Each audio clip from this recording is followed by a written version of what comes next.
This is the video that everyone wants to see. Everyone wants to know, yes, all of these AI tools, they're great and they can help me write, but how do you actually do it? What's the actual process? And in this video, I'm going to show you what it is, starting with the tools.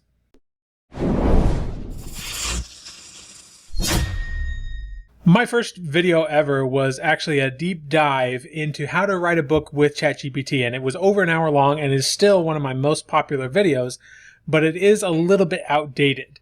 And that's just the way it is with AI. Things get outdated very quickly, and so this is an updated video. And that video also only talked about ChatGPT.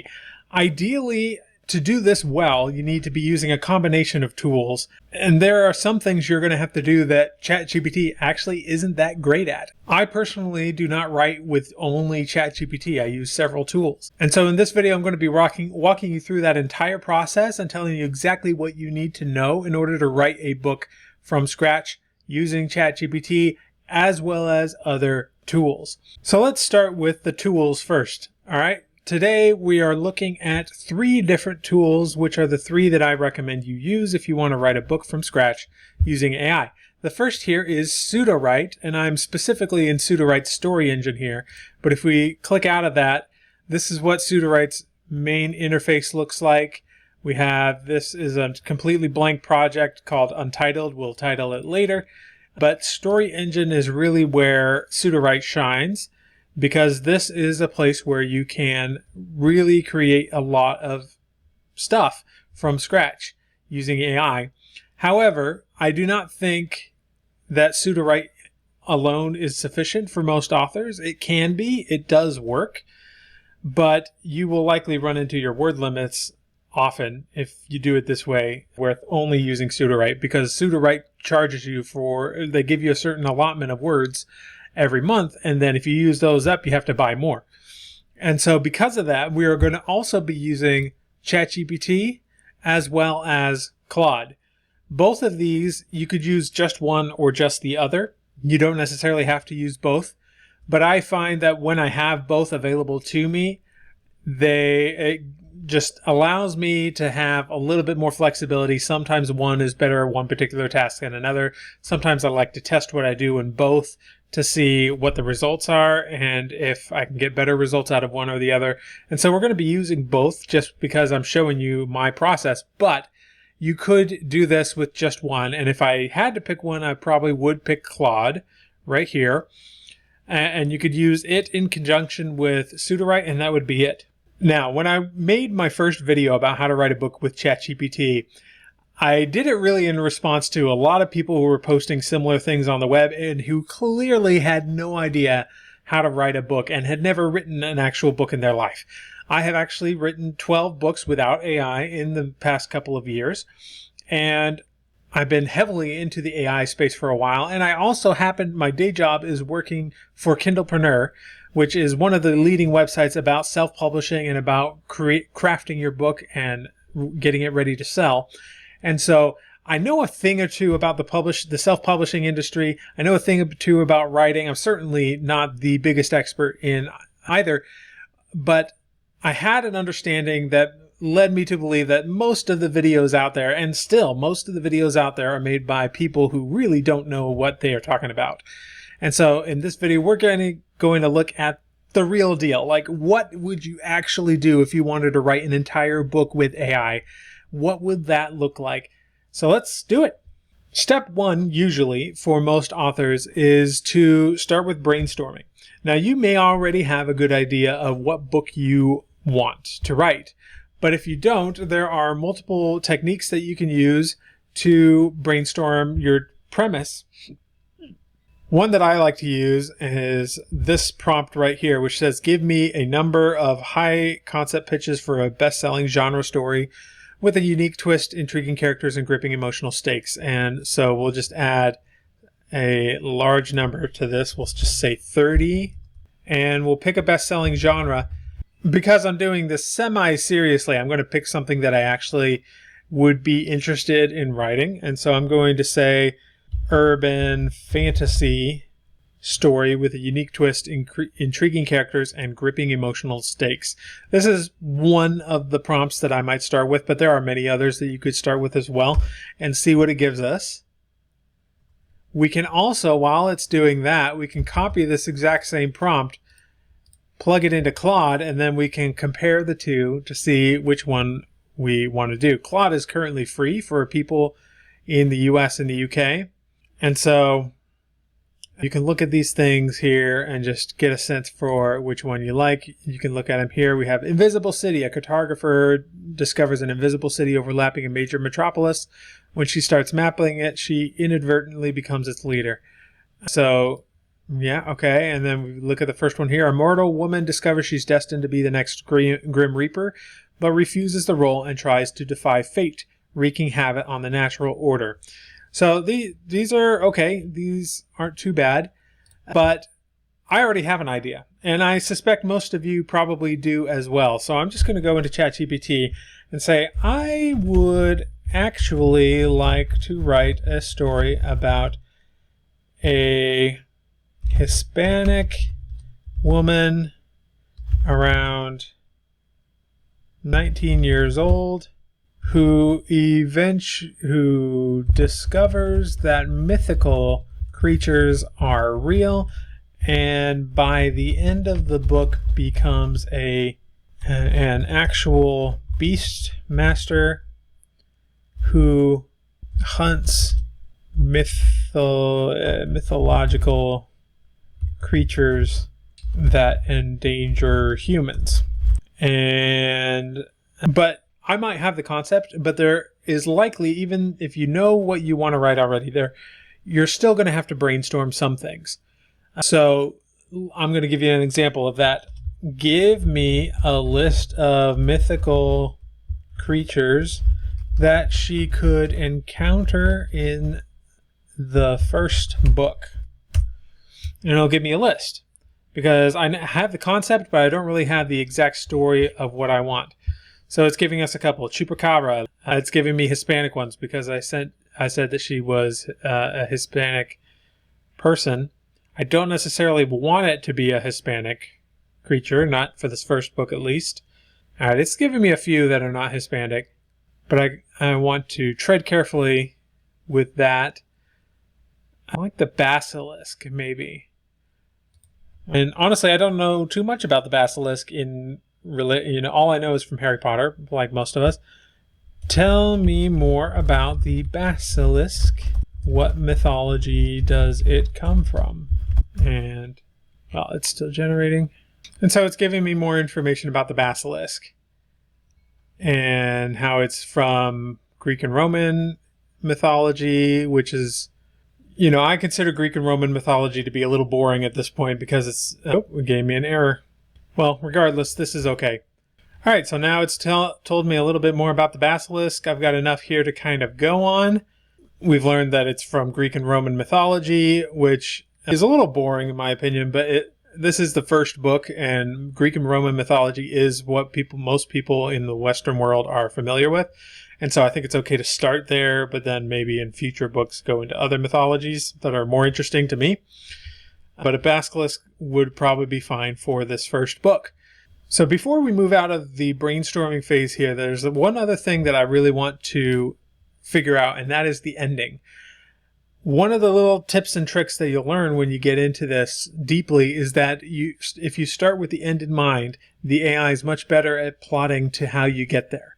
And so one of the things we're going to do right now is brainstorm a few endings. So I'm going to say, all right, I'd like this first book to be about this Hispanic woman discovering the basilisk and defeating it in some way by the end of the book. The book should also include a mentor figure who will actually be the mysterious spirit of Osiris, who has returned to visit select mortals. in modern times. This is one of my own ideas, so I'm just making sure it knows that. The girl's name should be Michael. Now I'm going to say that she goes by should be Michael Rios. She should start out with no knowledge of no knowledge of that myths are real, but slay the basilisk by the end. With all of that in mind, please brainstorm 5 possible endings to this book. All right, so we've got a couple of answers here, and the one that I like the most is the second one, Gift of the Feather. Osiris reveals to Michael that his own feathers have the power to render the basilisk powerless for a short duration. She manages to obtain one, crafting it into an arrowhead. In the climax, Michael doesn't slay the basilisk, but shoots it from the arrow, putting the creature into deep sleep. She then relocates the creature to a hidden, safe place, ensuring it doesn't harm anyone, but is also preserved as a mythical creature. I like this, but it's not perfect. Osiris, I don't think in this particular instance would have feathers. And so maybe she could come up with something or other that we can use here. So what I'm going to do is copy this. We're going to go into pseudo-write and put it here in the brain dump. We're just going to say ending and put it in the brain dump. And I'm just going to change this a little bit. And I'll say the basilisk's own venom has the power to render the basilisk powerless for a short duration. She manages to obtain one. And in this case, I'll say she manages to obtain some venom and one of the basilisk's scales. And then she crafts that into an arrowhead. In the climax, Michael doesn't slay the basilisk, but shoots it with the arrow, and that can all remain the same. So I like that. And we'll just keep that in the brain dump here. I also am going to put the premise into the brain dump. I'm just going to take this little bit here, put it into here under the brain dump premise. And this is just more of a place to capture all of the ideas. I don't necessarily need it to be picture perfect here. I'm also going to add that her name, Michael, is short for Michaela because she's Hispanic. And those are, I'd say, the 2 most important pieces you want to have in the brainstorming phase, but there's a lot more that you could brainstorm here. I, for instance, already know the name of the main character, the basics about who she is. I know about her mentor being Osiris. There may be other people here that we want to include in some way. So we have a good idea here. The other thing that we want to include here in pseudo-write, we're going to start just filling out all of these things, but not using pseudo-write to do it. And the first one here that we want to do is the genre. So in this case, we'd say urban fantasy. And there's a lot more you could put in here. You could put in the mood, action-oriented, fast-paced, things like that. You could also put some of these in style potentially, but I like to have the general broad overview of the entire thing to be put in genre. The other thing, since we're here, that you're going to need in pseudo-write is a style. Unfortunately, pseudo-write only gives you 40 words, so you have to be very succinct with your style here. If you were using Claude or ChatGPT to write prose, then at this point you can include a whole essay of what you want your style to look like. But here we have to keep it very short and succinct. Now, if you want to, you can use this whole thing here where you can paste in 2,000 words, and it will give you some things that it detects in your style and then condense it for you into 40 words. I find that to be somewhat helpful to find a few things, a few phrases that you might not otherwise use. But in this case, we're going to just, I've already got a style here that I like. First person past point of view, and by the way, little hint, if you put hyphens on some of the words, it will count that as one word. So you can get a few more extra words than you would otherwise do. First person pass point of view of Michael, the female protagonist. I added a female protagonist just to make sure I didn't think Michael was a dude. And then say show, don't tell, deep point of view, realistic dialogue, use stronger verbs, lots of conflict, drama, and description, avoid mushy description / dialogue, punchy dialogue, very sentence structure, avoid flowery prose, realistic prose, natural sounding prose. I put all that in here because I know one of the models that it uses under the hood is GPT-4, which tends to be very flowery and a little bit mushy. And so it does actually help to put a lot of those different ways of saying don't do that into the style. So now that we've got that, let's just go ahead and go back to ChatGPT. And at this point, we want to start creating our synopsis. And I generally like to do synopsis and the outlines in ChatGPT because it's better at structure.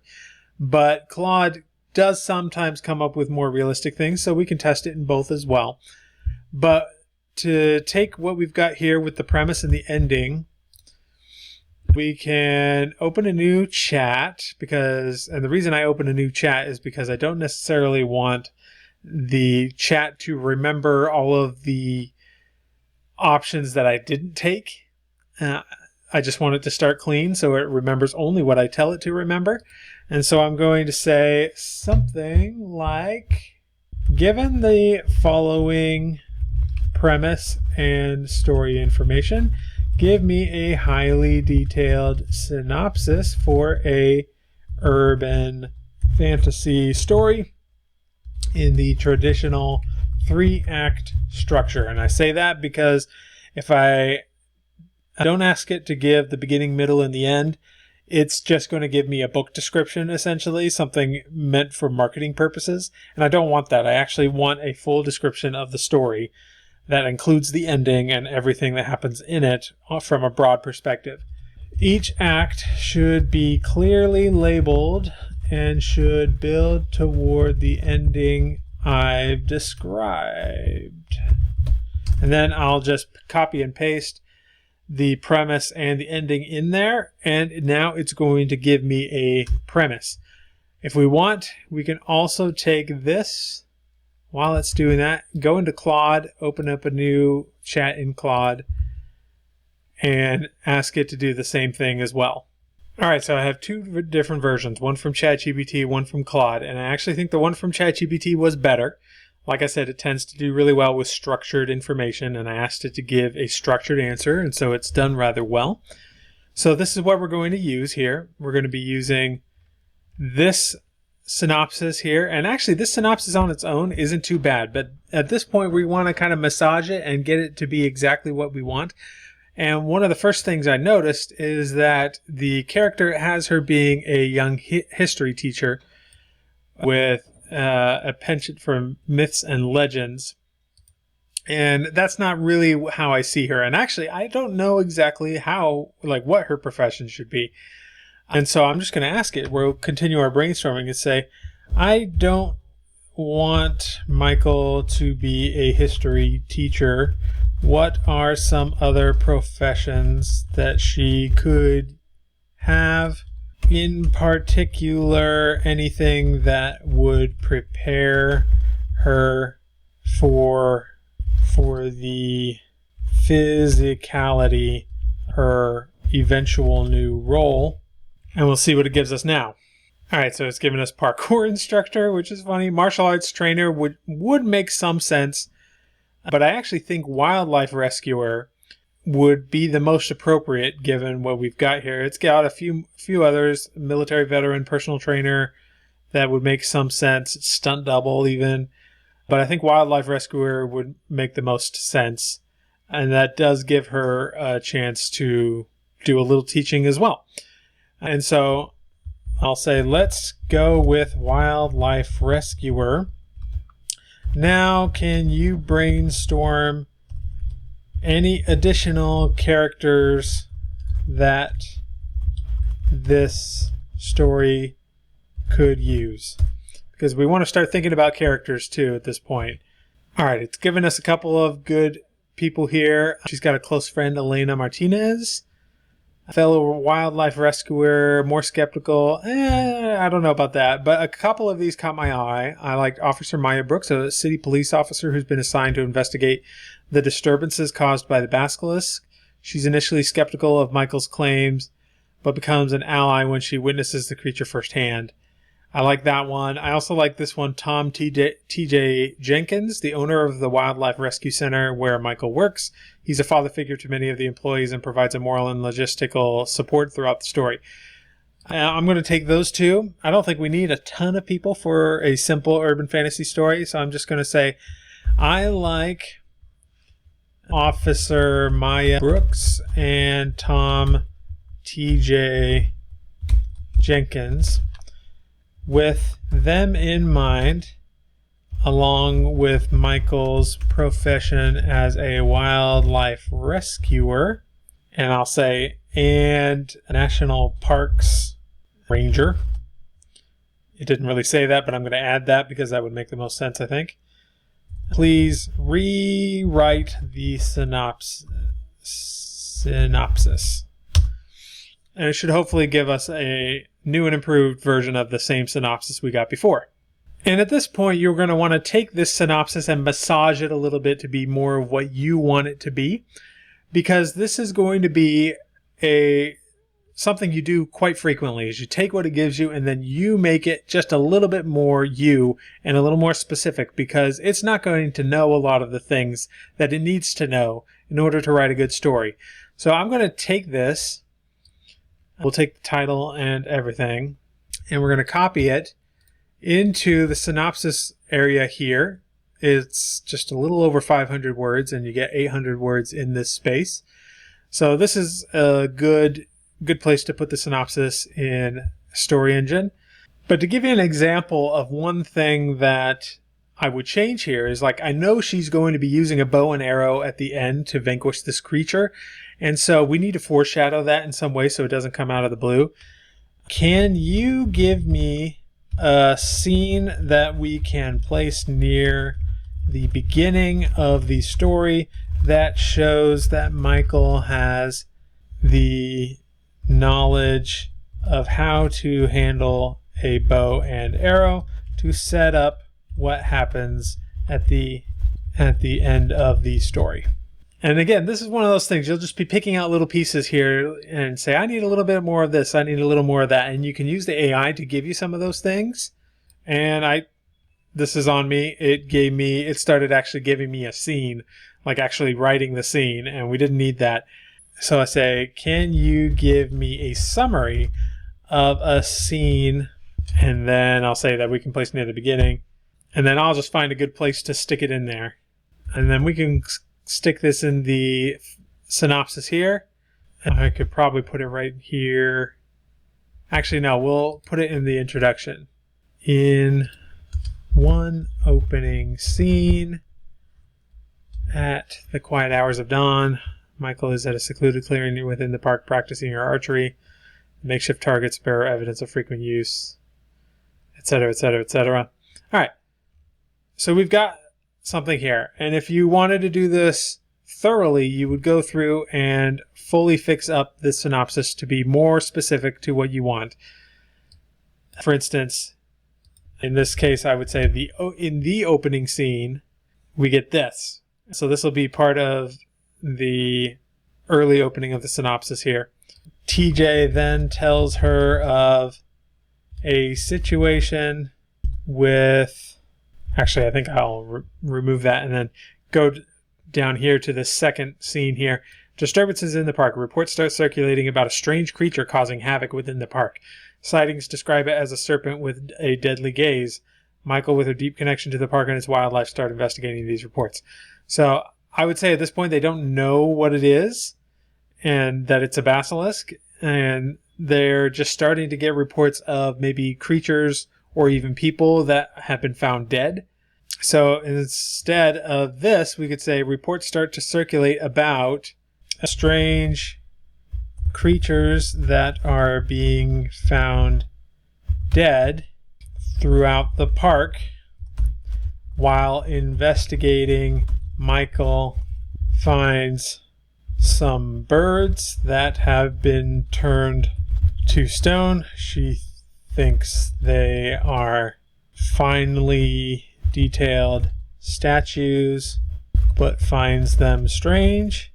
But then someone finds a person who has also been turned to stone, and Michael realizes that something else is going on here. Michael, with her deep connection to the park and its wildlife, starts investigating. First encounter. During a routine patrol, Michael stumbles upon the basilisk. She narrowly escapes its gaze, saved by a mysterious force that seems to shield her. So, you get the idea, right? We're going through the synopsis and we're kind of fixing it up, making it exactly what we want to do, and we continue to do that for the entire thing. Now, our next step is to create the characters that we're going to put here.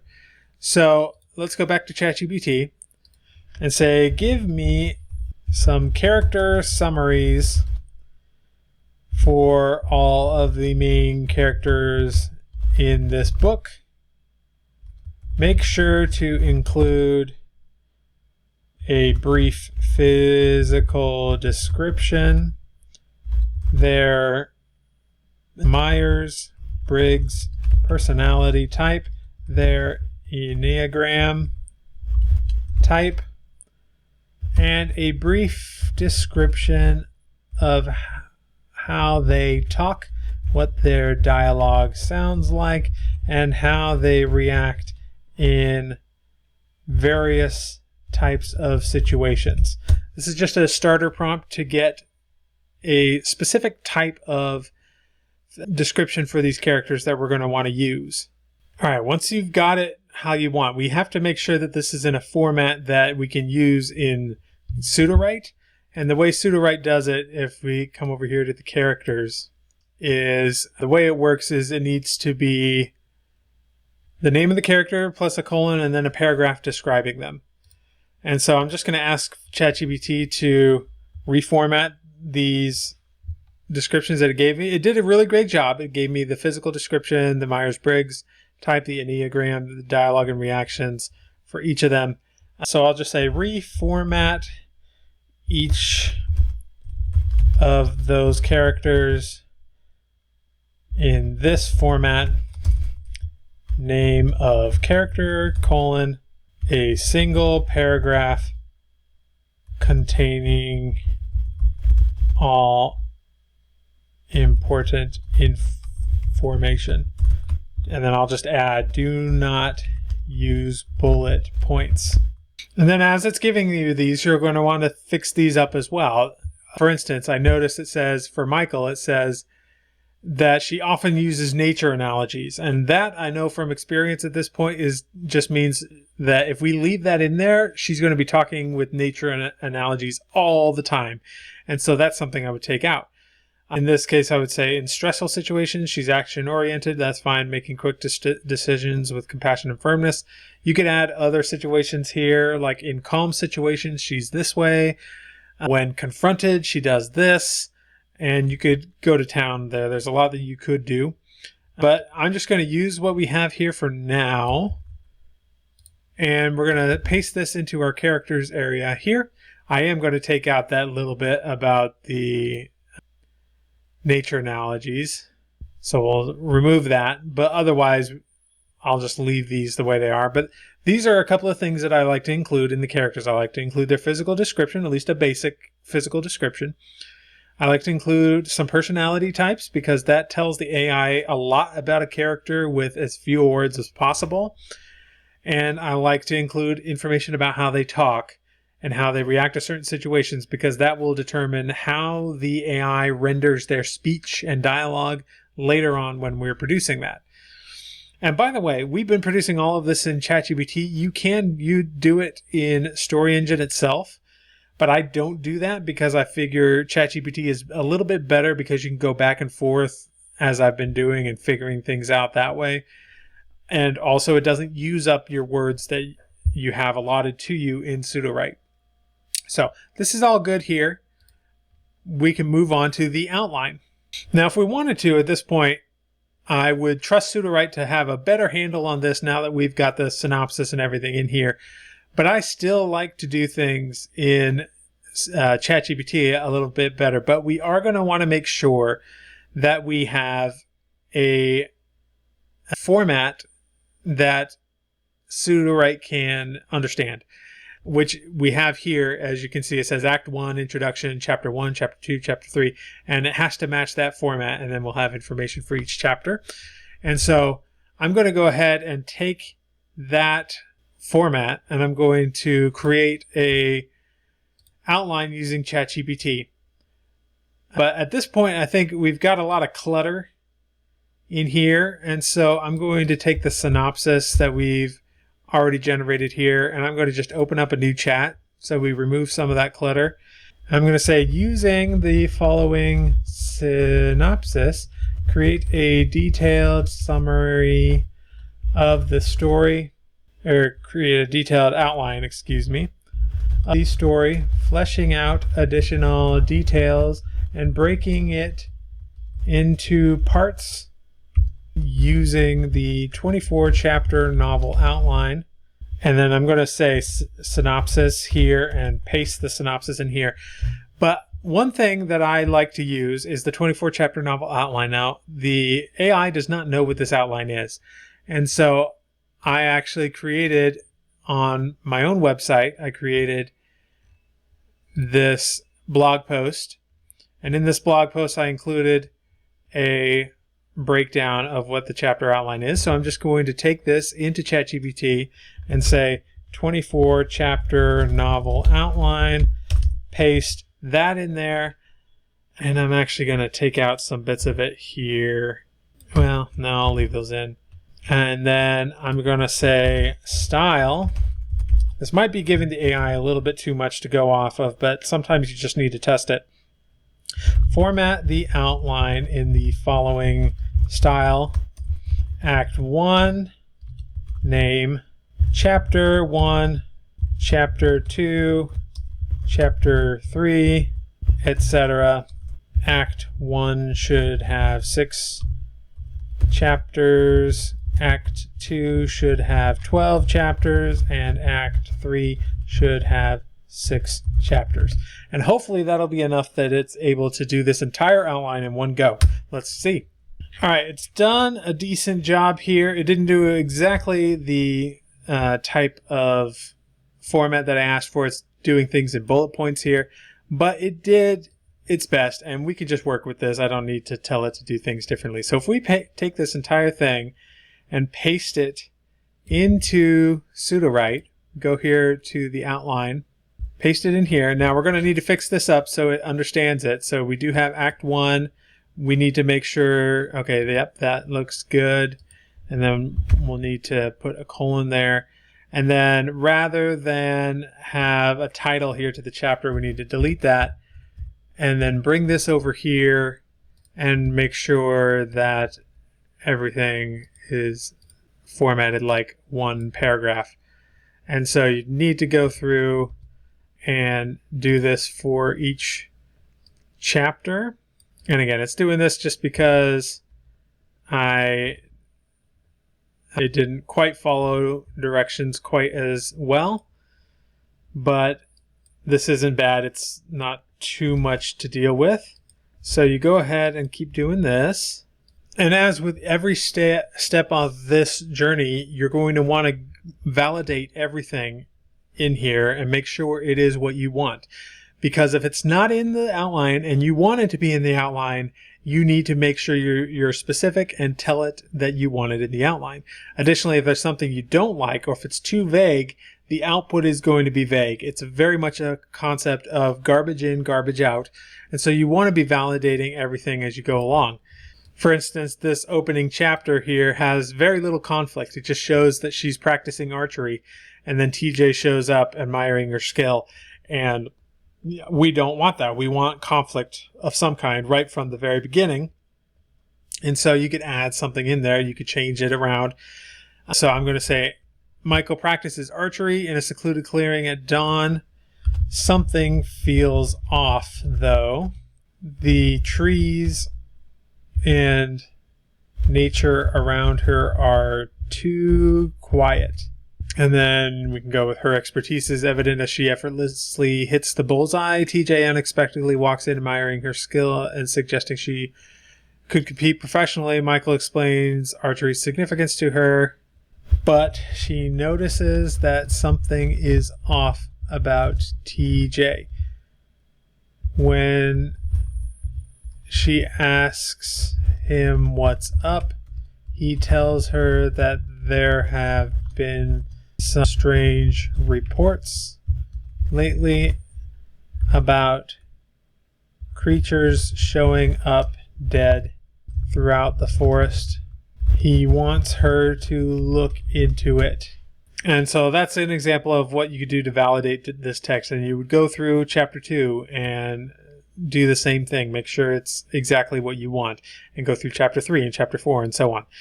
But we've got this in a good format here from what we want.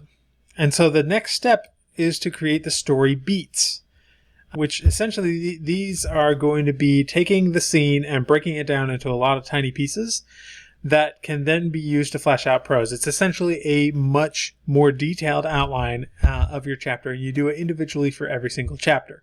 Now you can use Sudowrite's own beat generation. And in this case, we've selected Act 1, Chapter 1, so we know it's going to be writing this little bit over here. You could put that in here, but I'm not going to do that. I'm going to go back to Claude, or ChatGPT, excuse me, and we're going to do it here. It seems like ChatGPT seems to be a little bit better for this particular process of the brainstorming for the beats, but at this point, we could actually go into Claude and do some work in there because Claude does tend to be pretty good for beats. So we're going to open up a new thing here and say, take the following chapter summary and generate a list of 12 highly detailed action beats. And you could put 12, 15, 20, however many you want, for a script with additional story information to fully flesh out the chapter. Make sure to always use proper nouns instead of pronouns. This last sentence is here because we want it to always be specific about who it's talking about. Otherwise, the AI might not know and it might get it wrong and attribute an action to the wrong character. So we want to make sure you're always using proper nouns instead of pronouns. And then you can insert the chapter summary here. We'll go to Sudowrite, take this first chapter. I'll just take the summary here and paste it in here and let it go.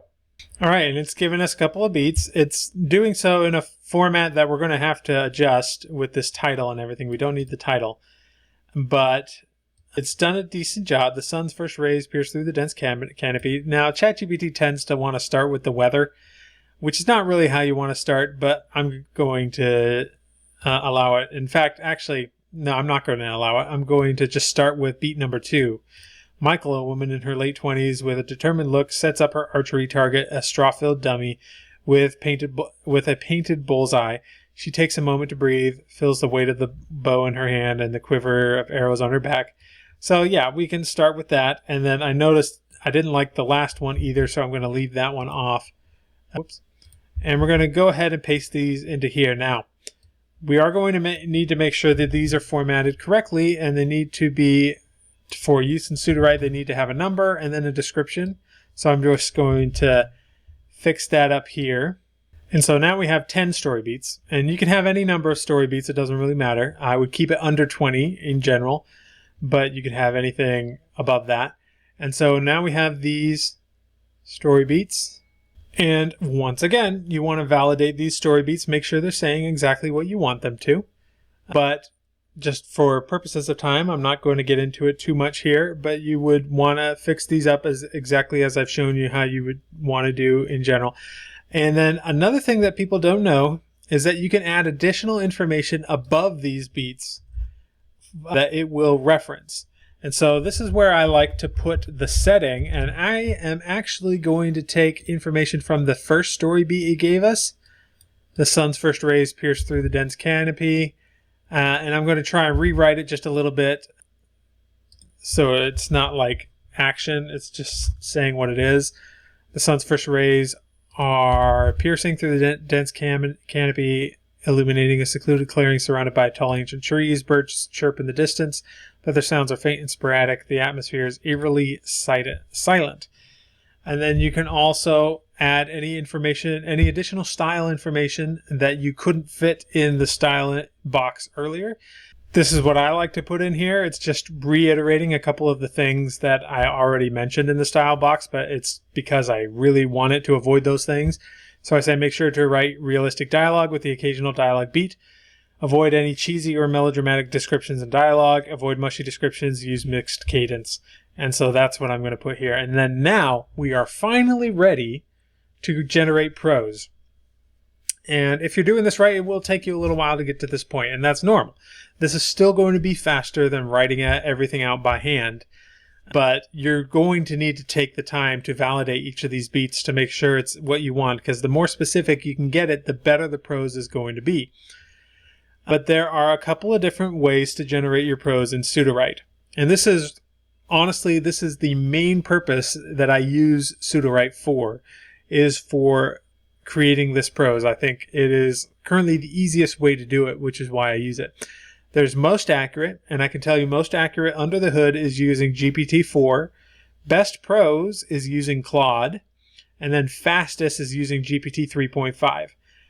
So far, I have found the best results with Most Accurate. The reason for this is because it follows directions. Unfortunately, when I use Best Prose, now maybe a little better now than it used to be, so you want to test this out for yourself. I found that with Best Prose, it tends to wander off of the outline a little bit, and then by the end of the prose, it's in a completely different place than where I want it to be with the beats that I generated. And so that's something you really want to keep in mind. And watch carefully if you are generating with Best Prose. Make sure that it is getting there specifically how you want it. If you want, you can add some additional information here above your beats, which is something that I have found can work. Here's a sample of what that might look like. I'm just going to add a little information here. All paragraphs should take place during the time frame of the summary instead of adding new events. Focus on fully developing the given story beats rather than rushing to new plot points. End the scenes at the specified story beat rather than continuing further. That may or may not work, but it's worth experimenting with. And so I'm going to generate it with Most Accurate to see how it goes. And well, I'm saying restart because I've already tested this, but it should just say generate here for you, and then you can just see where it goes. Another thing you can do is I've just asked it to pause. And if you pause it, it'll finish up the beats that it's working on, and it works on them 2 at a time. So we can see up here it's working on beat number 1 and 2.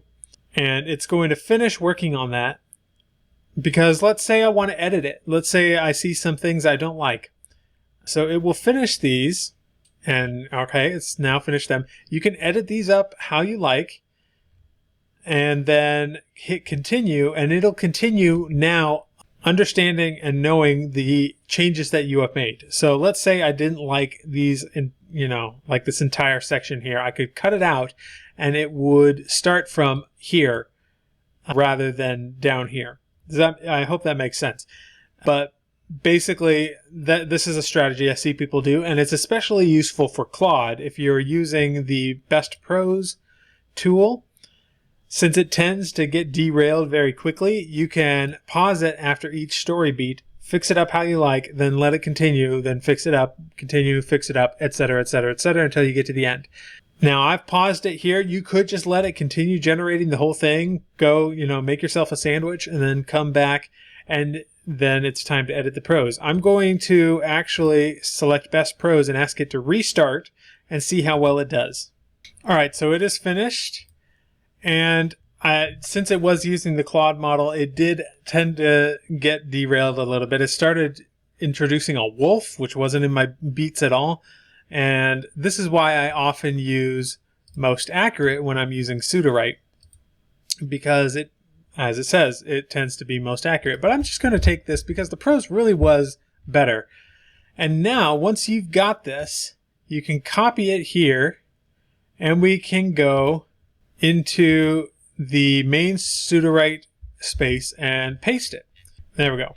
And now we've got a chapter name here that it naturally gave us, and we can start editing. Sudowrite, I have found, is also a pretty decent tool for editing. And the reason is because you can select a section of it and it will give you various options. So let's just say this last line here in this set of beats, it says, I can't let my guard down, not even for a moment. It's a little bit, kind of cheesy, not really what we want. So I could select rewrite, and then I could just say rephrase, shorter, more descriptive, show not tell. That one's a particularly useful one. Let's just see what that gives us if we select show don't tell. And then it will give us a couple of different things that we could insert here. Every nerve in her body was on high alert and she held her breath. This is interesting because it's not actually in first person point of view here. That's not exactly what we want.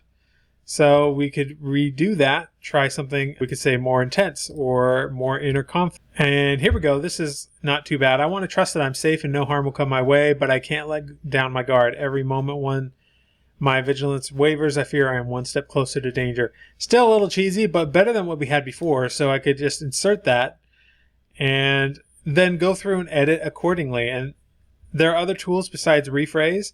So let's say this next paragraph, I pause and close my eyes, tuning my senses to the forest. Let's just take that first word and let's just say there's a couple of things we could do. Let's just say expand, and it will now write several paragraphs worth based on that particular sentence.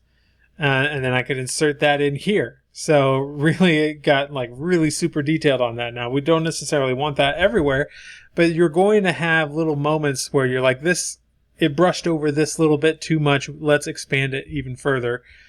You could also say you could also select something and ask it to describe that area better. And this is already pretty well described, but you could describe and it will give you various things. You can look at sight, smell, taste, sound, touch, metaphors, things like that. There's all sorts of little tools to help you edit and perfect this using AI in a way that's a little bit more, spot checking, if that makes sense.